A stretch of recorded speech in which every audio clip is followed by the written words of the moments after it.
toutes les licences de jeux vidéo en FPS, il y en a une seule qui a su imposer et garder son style graphique depuis plusieurs années, et c'est Battlefield.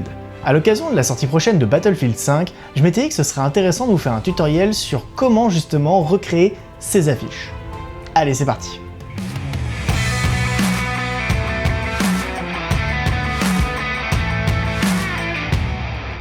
C'est avec les affiches de Battlefield Bad Company 2 que la série a commencé à utiliser ce mélange de teintes bleuâtres entremêlées de flammes et d'étincelles.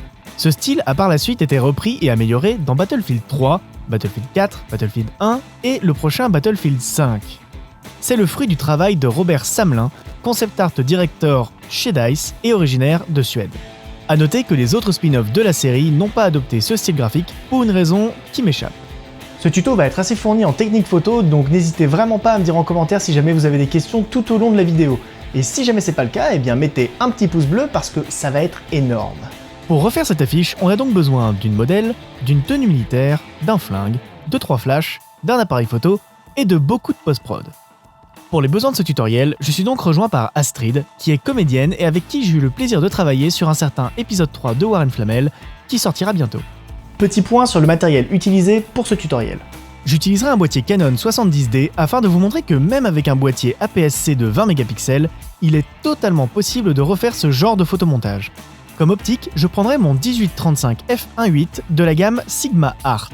Je l'ai choisi pour sa focale qui me donne un équivalent 24-50 en full frame et son piqué qui est redoutable. En flash, je vais utiliser mes deux flashs Multi-Blitz.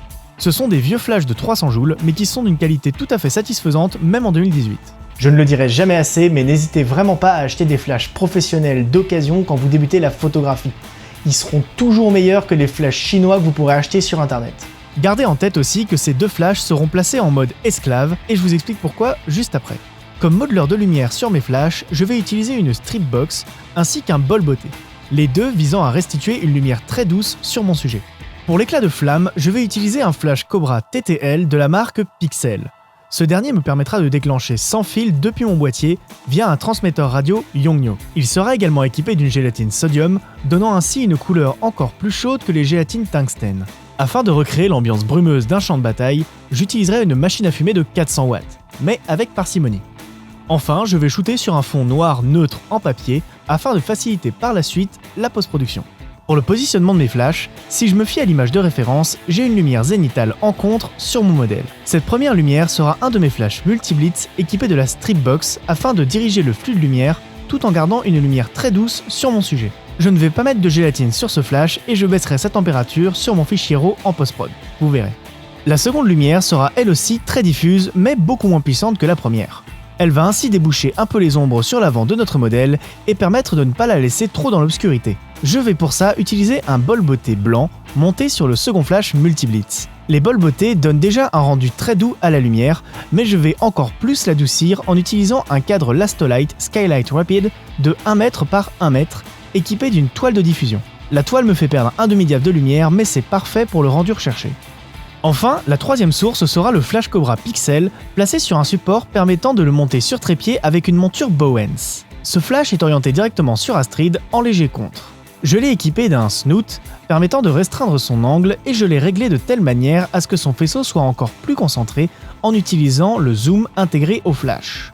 Je l'ai également déporté à l'aide d'un bras de déport pour le placer comme je le souhaitais car mon appartement était trop petit pour avoir l'angle voulu. Eh ben oui, c'est ça aussi de vivre en région parisienne. Comme je vous l'ai dit tout à l'heure, ce flash est équipé d'un récepteur radio Yongnuo. Pourquoi ? Tout simplement car c'est lui qui va recevoir en premier le signal du boîtier. Il va donc se déclencher et comme les deux flashs Multi-Blitz ont été préalablement placés en mode esclave, ils vont flasher dès qu'ils détecteront l'éclair du flash Cobra. Ainsi, mes 3 sources lumineuses se déclenchent en même temps. Pendant le shooting, je vais pouvoir commencer le développement de mes fichiers RAW en faisant ce que l'on appelle du tethering. C'est-à-dire que je vais relier mon boîtier directement à mon ordinateur. Cette technique présente 2 avantages. Elle permet d'avoir un aperçu plus grand de votre photo et ainsi d'éviter les mauvaises surprises une fois que vous dérochez votre carte. Mais elle permet également de commencer le développement de vos fichiers RAW directement pendant votre shooting. Et les retouches apportées sur votre RAW s'appliquent automatiquement sur le suivant. C'est une technique très courante sur les shootings professionnels car elle permet ainsi un gain de temps et de productivité énorme. Ça y est, notre setup est installé, notre modèle est en place, il ne reste plus qu'à trouver la bonne pose et à déclencher. Pendant le shooting, j'ai appliqué plein de paramètres de développement à mes photos afin de faciliter au mieux la suite de mon travail sur Photoshop. J'ai notamment faussé la balance des blancs pour la rendre plus froide, réchauffé un petit peu les teintes liées aux flammes, ajouté un peu de contraste, de clarté, de piqué, etc. Et au final, je suis arrivé à cette photo.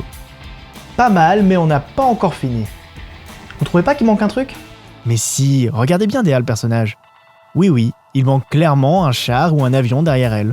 Et comme ici on n'est pas à la Redbox, ça ne vous aura pas échappé que je n'ai ni char ni avion de guerre dans mon salon. En revanche, c'est pas forcément un problème puisqu'on en trouve assez facilement sur le bon coin. Mais à échelle 1/72e. Je vais donc placer mon char et mon avion devant un fond gris neutre, car cette fois-ci il va falloir que je les détourne. J'utilise une focale plus longue que mon 35 mm, ce qui me permettra de les prendre en plein cadre et de ne pas trop fausser la perspective une fois qu'ils auront été replacés à l'échelle dans l'image. Une fois que j'ai toutes mes photos, je passe dans Photoshop. Une fois dans Photoshop, je vais faire quelques retouches localisées sur le personnage d'Astrid, mais globalement, la teinte et les mélanges de couleurs sont déjà donnés par le développement fait dans Capture One lors du shooting. Je vais donc rajouter quelques éléments comme de la fumée, des étincelles et cet éclat de lumière que j'ai tout simplement récupéré sur le site de Battlefield. Ensuite, je détourne mon avion et mon char, je les place dans la composition finale en veillant à bien les faire matcher avec la couleur et la luminosité générale de la première photo.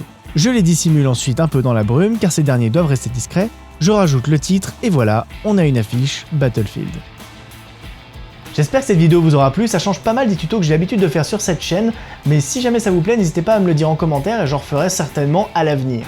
En attendant la sortie de Battlefield 5 au mois de novembre, je vous dis à la semaine prochaine pour une nouvelle vidéo et d'ici là, n'oubliez pas de filmer, apprendre, progresser.